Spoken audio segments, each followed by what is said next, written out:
بسم الله الرحمن الرحيم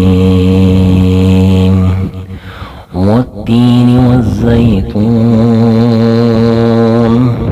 وطور سينين وهذا البلد الأمين لقد خلقنا الإنسان في أحسن تقويم ثم رددناه أسفل سافلين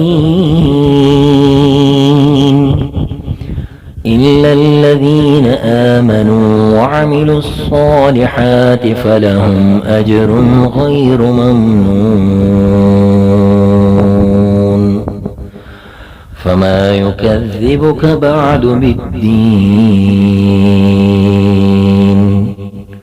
أليس الله بأحكم الحاكمين صدق الله العظيم.